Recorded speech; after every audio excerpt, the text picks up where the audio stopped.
Understanding from the Method of the SIDDHA'S by Franklin Jones, aka SIDDHA'S. On April the 25th, 1972, the date of this talk, Franklin invited devotees, disciples, students and seekers to approach him for the first time at his ashram in Los Angeles. It was on this date that his public work truly began. Before this time, prior to the creation of his ashram, he taught only a few intimates. But since that time, he has been involved in a progressive and open communication and demonstration of the way of truth, the way of the SIDDHA'S, or the completed ones, who come in the forms and activities of God. As is his custom, Franklin sat with us in silence for perhaps an hour. Such is the mood and appearance of his spiritual activity. Then he spoke. "Are there any questions?" No one replied, so he spoke again. "Everyone has understood?" "I haven't understood. Explain it to me." "Very good. What haven't you understood?" "Well, you said, did everybody understand? And everyone seemed to understand but me. Would you explain it to me?" "Explain what?" "Well, you could start with the word understanding." "Well, yes, there is a disturbance, a dissatisfaction, some sensation that motivates the man to go to a teacher, read a book about philosophy, believe something, or do yoga." What we ordinarily think of as spirituality or religion is a way to get free of that sensation, that suffering that motivates us. So all paths, yogic methods, forms of seeking, beliefs, religion grow out of this sensation, this subtle suffering. Ultimately, all these paths are attempting to get free of that sensation. That is the traditional goal. So all men are seeking, whether or not they are very sophisticated about it, using very specific methods, yoga, philosophy, religion, whatever. When that whole process of seeking begins to break down, the man no longer quite has the edge of his search left. He begins to suspect himself. He begins to doubt the whole process of his search. Then he is no longer fascinated with his search, his method, his yoga, his religion, his ordinary teacher. His attention begins to turn to this sensation that motivates his entire search.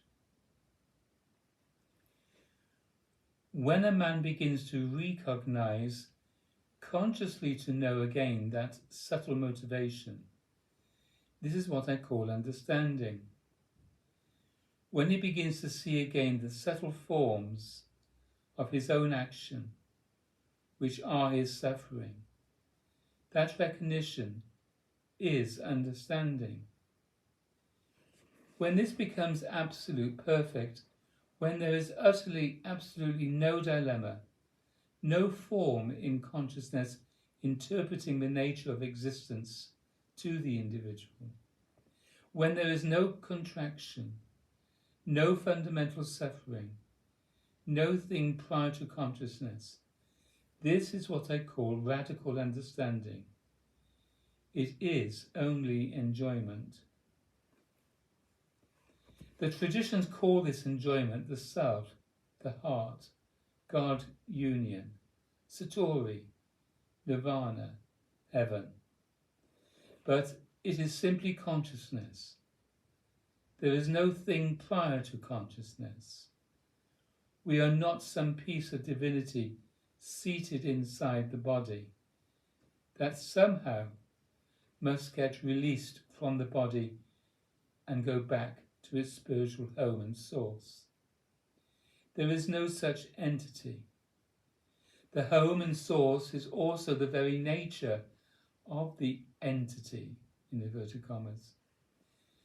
There is consciousness, and the apparent entity is within consciousness, so that when consciousness begins to enjoy its own state or real nature, even in the midst of conditions, even where there is life, that is true understanding. When, no matter what event appears, there is only the enjoyment of consciousness itself, not transformed or modified by events. When no implication arises on the basis of events to change the nature of consciousness, that is meditation. When there is fundamental enjoyment of consciousness, that is called liberation. All of that is simply understanding. There is a subtle contraction in the process of man, and it constantly changes the quality of consciousness. It creates the identification of consciousness with the contracted sense. That form, that body, that mentality. And in that act of identification, it differentiates itself from other forms, other beings. Then the rest of life is spent through exploitation of the movement of desire to overcome that creation. Through the movement that is desire, we seek constantly to create a connection, a flow of force between the contracted identity and everything from which it has differentiated itself. Yoga, religion, spirituality, philosophy, all our strategies, even our simple psychological strategies, our lifestyles, have this same form. They are all attempts to release energy between this contracted, separated one and all from which it is differentiated. Thus, all ordinary activity is founded in this dilemma, this self-created contraction. Traditional spiritual life is a search in this same form. There is dilemma, and there is the spiritual method, which is an attempt to overcome this dilemma. When the individual begins to see again the dilemma that motivates his method, that seeking is understanding. As long as he is simply seeking and has all kinds of motivation, fascination with his search, this is not understanding. This is dilemma itself. But where this dilemma is understood, there is the recognition of a structure in consciousness, a separation. And when that separation is observed more and more directly, the person begins to see that what he is suffering is not something happening to him, but it is his own action. It is as if he is pinching himself without being aware of it. He is creating a subtle pain, and worse than the pain, a continuous modification, which is mind, which consciousness identifies as itself. The more he observes this, the more his search is abandoned, spontaneously, intelligently. He simply sees his motivation, his actual suffering. He can only live that suffering. It does not move until conscious life becomes a crisis. Then he sees the entire motivation of life is based on a subtle activity in consciousness. That activity is avoidance, separation, a contraction at the root, the origin, the place of consciousness. In the beginning of this crisis, the man only observes the contraction as a sensation, as a sense of dilemma, as a search. But the more directly he observes it, the more clearly he recognizes the action itself. At first, he sees the avoidance, the strategy, the life technique. Then he begins to observe this activity in terms of what it is excluding, what it prevents, what is always being eliminated from consciousness and conscious life. That which is always excluded is the condition of relationship. Ordinarily, a man is unaware of relationship as relationship. He only lives the drama of separation. But when he becomes directly aware of this contraction, this separation, this subtle form, he observes or enjoys relationship as that condition, which is always already the case. Relationship is always already the condition of living consciousness. When this contraction is observed perfectly, radically, there is only relationship and no obstruction. Then, spontaneously, it is also perfect awareness. That perfect awareness is called the heart, the real, what always already is the case. The heart, with a capital H, is always active, always accomplishing the thing that desire always seeks, but never finally realizes. The heart is always unqualified relationship, always force, conscious force without obstruction. But the life of desire is always already based on separation. Separation has already occurred in the usual man. So desire tries to heal the sense that arises as a consequence of that separation. But there is no ultimate success by the means of desire, even spiritual forms of desire. There may be temporary releases, fascinations, but desire never radically escapes its own dilemma. This is because it does not deal with the dilemma. The search is concerned only with desire and the objects of desire, but beneath that is this subtle contraction. Therefore, the heart is always already the absolute continuum, the flow of power without obstruction. It is always already like desire, fully satisfied, because the flow is always already accomplished, not the result of any motivated action. The great SIDDHA'S, men of radical understanding, the enlightened ones, the ones who are perfectly fulfilled and complete. These men of radical understanding are those who live consciously as the heart. They function as the heart for living beings. And that function is simply relationship, unobstructed flow. The pressure of the presence of such a one stimulates and intensifies the flow of force in living beings. All obstructions tend to fall away in the presence of this force. Where it moves, there is either surrender or flight in its path. The SIDDHA'S communicate the living force of reality. They live it to living beings. They simply live the natural state of enjoyment with other beings.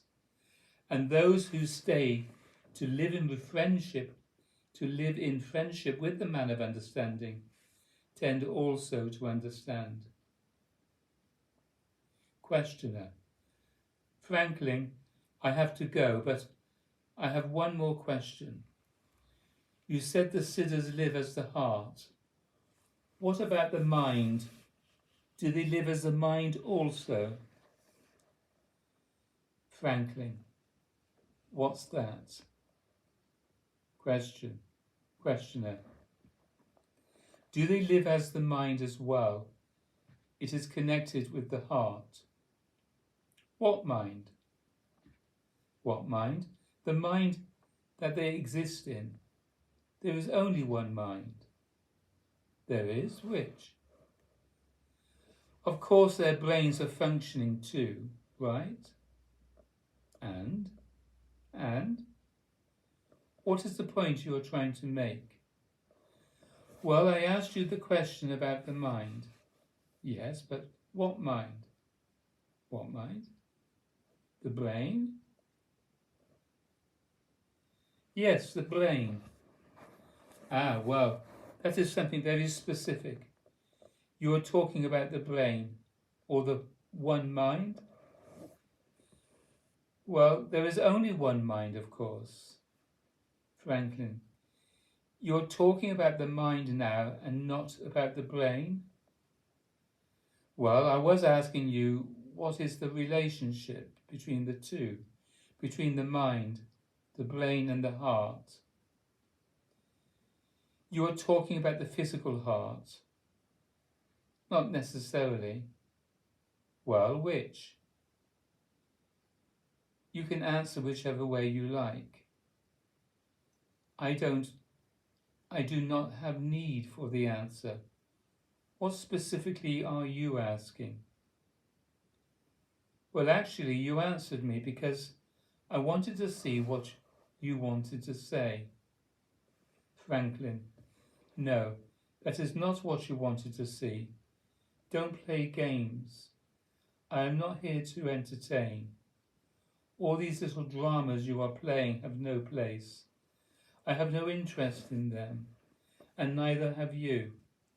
I am not here to lay something on to you. I am not concerned with that. If you want to discuss something with me for a real purpose, that is something else.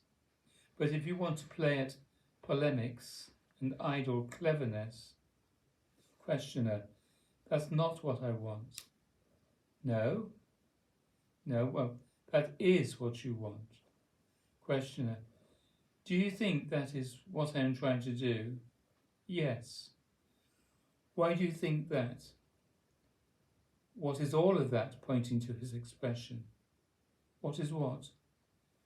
What has all of that, pointing to his expression, got to do with anything?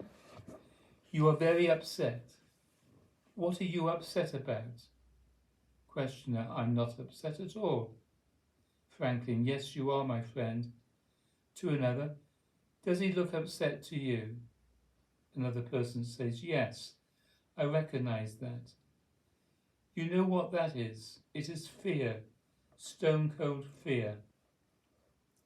Franklin: Something here is upsetting you. I would like to talk about that. That would be worth talking about. Questioner: I don't feel upset.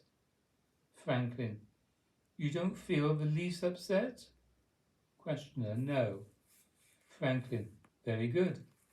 Questioner: If what you say of me were true, why would I have come here tonight? Franklin: I think you have good reasons for being here, but I don't think that is what we are dealing with at the moment. Before we can deal with your good reasons for being here, you must overcome the social dilemma it represents to you. Yes?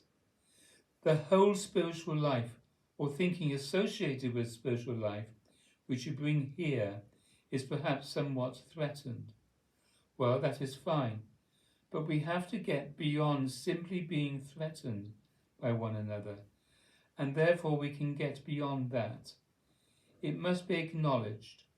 The obviousness of it must be acknowledged. The obviousness of our strategy, our cleverness, our ability to be direct, to love. We must acknowledge this creation of artifices. All of that must be understood. If you have not understood that, what is there to defend? I could sit here and have a discussion with you about the mind, the brain, the heart, but what does all of that have to do with anything? We could talk about the shape of the clouds, but what is going on? What is this sensation, this feeling that you have, that everyone has? Questioner: what sensation do you speak of? I am not sure what you mean. Franklin: exactly. What is that sensation that you have at this moment? Your awareness. Questioner: I'm sorry, I don't understand what you were talking about. You are saying awareness is a sensation right now? Franklin: what exactly is the nature of your awareness at this moment?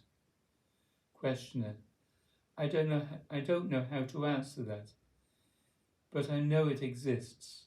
I am aware of it. Of what? My awareness. You're aware of your awareness? Yes. And is it always truth, sublimity and beauty? It just is, brother. It just is. Good. Questioner: yes. Franklin: then why are you so uncomfortable? Questioner: you keep seeing that, so there must be something. Franklin: what is this attitude that you are using at this moment? I am not concerned with it, you see. I don't want to put you down for it, but I want to get to it because it is the primary quality in all your comments to me. You are aware of it. How you use your body, your eyebrows, the tone of your voice, the way you are expressing yourself. Questioner: what is wrong with that? Franklin: I'm not saying there is anything wrong with it. Well then, why are you making any mention of it? Because you are using it to communicate to me. It is your communication. Well, so what? Franklin: what is this attitude? What is that? That is an attitude, isn't it? Well, obviously it's me. What is the purpose of it? What are you doing with it? What is its nature? You have communicated in other ways at other times. Sometimes you laugh. Sometimes you cry. Yes. All right. You're not laughing or crying now. You are doing this. What is it you are doing? I am in the process of communicating with you. Why in this particular form? Because this is the form I choose to use. Yes, and it does not have any resistance in it at all. Well, it has a resistance. Yes, it has. I feel that there is a lack of communication going on. Okay, that is what I am talking about. Questioner: when I'm communicating with somebody, or they are trying to communicate with me, if I feel there is a lack, sure I feel a resistance. Exactly. That is what I'm feeling. You feel it too? Huh? Yes. And if there was simple, direct communications between us, it would be unnecessary for you to have that sensation and to communicate it to me in the way you now feel you must. But that is actually coming through. But what is actually coming through is that fear, that resistance, that upset about the nature of this communication. And that is exactly what I have been talking about tonight. It is exactly that contraction, that resistance, that formation of awareness that is suffering. Behind that are all the thoughts, illusions, memories, experiences and searches. But that contraction or resistance is always first. That is always the subtle structure we are living. Wherever we go, wherever we are, it is that subtle sense, that subtle resistance, that subtle discomfort, that subtle unpleasantness, failure of love, of energy, of presence. And that is exactly the thing I am talking about. And this pleasant sensation of which you have become aware is the quality by which it is always experienced. It may also be very elaborate. It can take on all kinds of forms. But this pleasant sensation is the contraction I am talking about. It is not unique to you. I just happen to feel it functioning this way at this moment in you. But you are no different from me or from anyone else. Everyone is suffering the same tendency and activity, and its results are always the same. Everyone is suffering in exactly the same way. There are only different life methods, styles, complex experiences, whatever, but the essential structure is common to all of us. There is first the periodic awareness of that sensation. Then the awareness of it is a continuous experience. Then the observation of its actual structure, the knowing of it all, is one's own activity, a deliberate present activity that is our suffering, that is our illusion. The final penetration of that pleasant, deliberate activity is what I have called understanding. It is simply the penetration of that process which structures all conscious events, all of your experience. And the primary, even the most obvious effect of this subtle activity of suffering is the destruction of the consciousness of relationship. That is exactly the way it was functioning between us in the last few minutes. There was the sense of an obstruction in this relationship.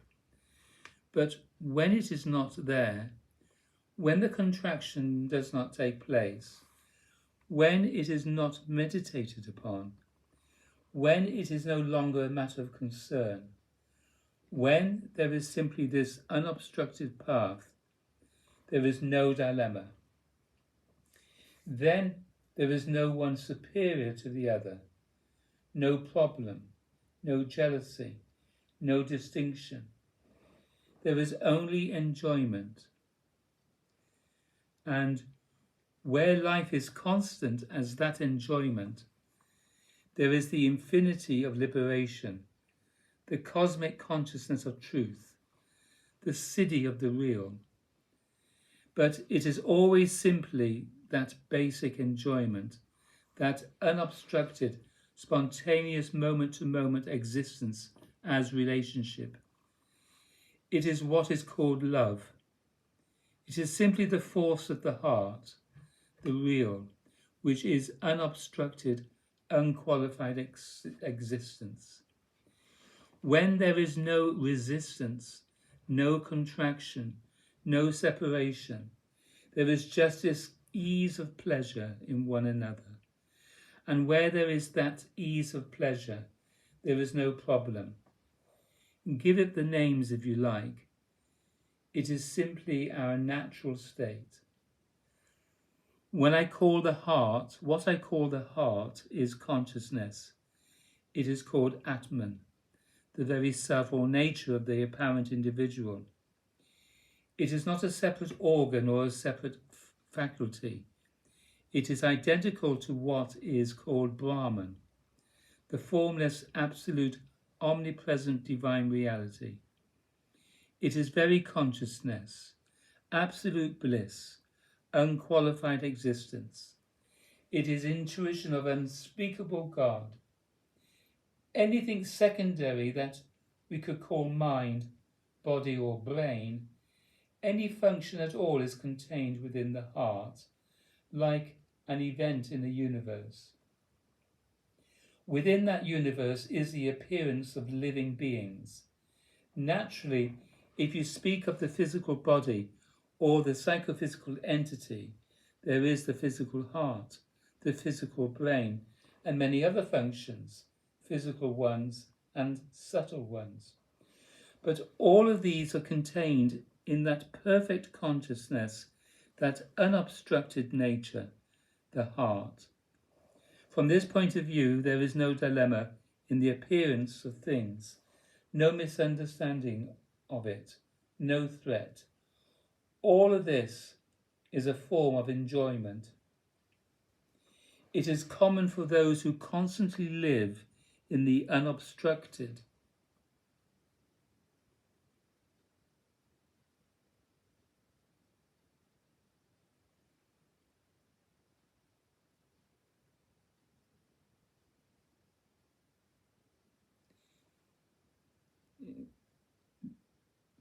I've lost it.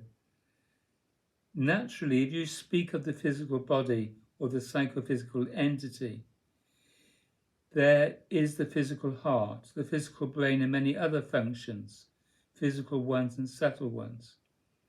It is common for those who constantly live in the obstructed state to possess an elaborate, dramatic conceptualization of things, but that conceptualization of things is not equivalent to things themselves.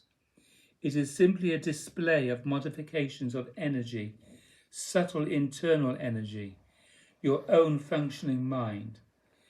It is only a structure, a figure, an imposition, a distraction, but its root in this contraction of which I speak, and its root is this contraction of which I speak. It is utterly beside the point whether my conceptualization of things is bigger than yours, whether it has all 7 parts in it while yours has only 4. It is only that we have a different traditional structure, different theatre. It doesn't make any difference what these minds contain. It is not merely the saint who can understand. Every fool can understand. It doesn't make any difference what is inside. It all has to go, because it is this contraction, this obstruction, this self-containment that every man is suffering. When the obstruction is no longer the force that is patterning a man's state, then it becomes possible for him to enjoy the very state of things, the real structure of things, directly, prior to conceptualization and the ordinary drama of his life. From that point of view, which is already free and true, perhaps something meaningful can be said about the structure of things. But from this very point of view, nothing is gained or lost by the existence of the manifest structure of worlds or the description of it. If the principle of suffering is released, something can be said, but the speech is not necessary. A person came to Bodhidharma, who's the patriarch of the Zen Buddhist tradition, who brought the teaching to China from India in the 6th century AD. A person came to Bodhidharma and said something about his mind that is similar to your remarks. He sat in the presence of Bodhidharma, trying to attract his attention. He did this for a long time without success, so that finally he was moved to hack off his arm, which is presented to Bodhidharma. You must have heard the story. He held his arm up to Bodhidharma, who at last turned to him. He was willing to have a brief discussion, but he wasn't upset, excited, or particularly interested in the bleeding and mortal condition of this seeker. The person wanted to know something about his mind. He wanted to be liberated from his perpetual disturbance of mind. Bodhidharma said, "Show me your mind. Show me this mind that is upset, that you want to understand, that you claim to possess." According to tradition, that was sufficient to enlighten the man. He saw that what he was upset with, what he thought he was suffering or owning, had no tangible existence. There was not, in fact, anything that he was suffering or owning. He was simply obsessed. His suffering and his mind, so-called, were present self-creations. All Bodhidharma did, or served to do, was to bring about this spontaneous recognition of the nature of that which the man was presenting all the time as himself, as his state. So there was this sudden turnabout. Traditions are filled with such meetings between questioners or seekers and their teachers. It is always the same story. The guy has some very elaborate search going on in him, some very elaborate structure of mind that he always presents and that he wants to defend or overcome. But whatever his number or his game, the usual man always communicates one thing to others. It is his own mind form, his own state. It is always this we present to one another and to life. By the performance of his own state, a man destines himself to certain reactions of life, certain experiences. His state also becomes his action and his destiny. True spiritual life, in inverted commas, is always that process whereby the present and chronic modification of consciousness, this compulsive state, this action that becomes dilemma, seeking and suffering, is undermined in understanding. True religion is the crisis of consciousness in which unconsciousness is undermined. It is the crisis of our ordinary common state, where it is utterly turned about, undermined. That is the essential event to which all traditions try to bring men, regardless of the law and technique peculiar to the time and place. L-O-R-E, law. It is always a crisis. It is not some self-possessed artifice. It is not a defense of the person's limited condition. It is where all of this is utterly destroyed. The Christian tradition talks about spiritual death as the basic event. It is a sacrifice, a cross. In the East, it is the crisis of Satori, or the difficult long-term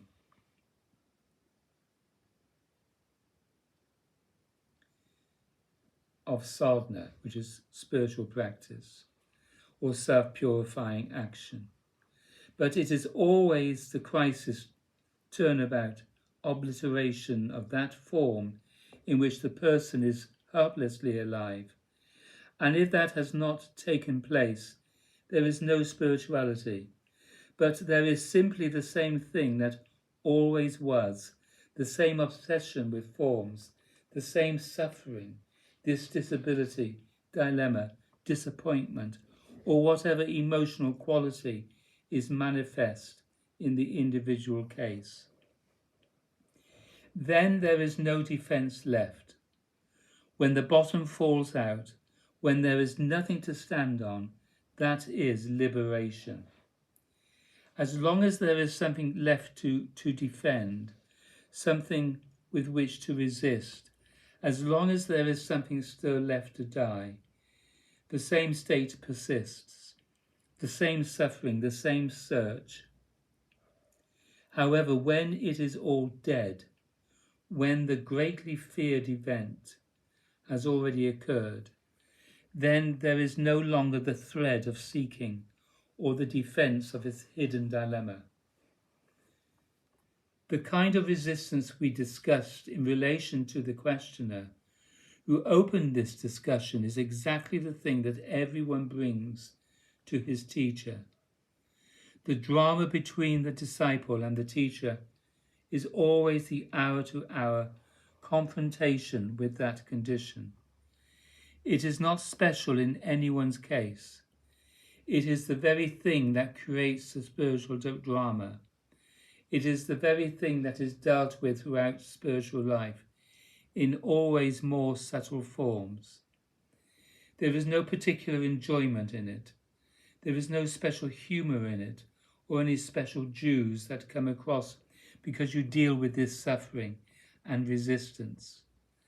The teacher must always deal with the state that people bring to him, and that state is never radically free.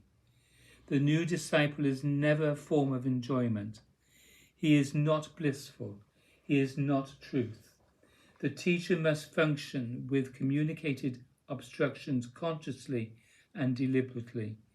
He must not forget the suffering and dilemma of his disciple.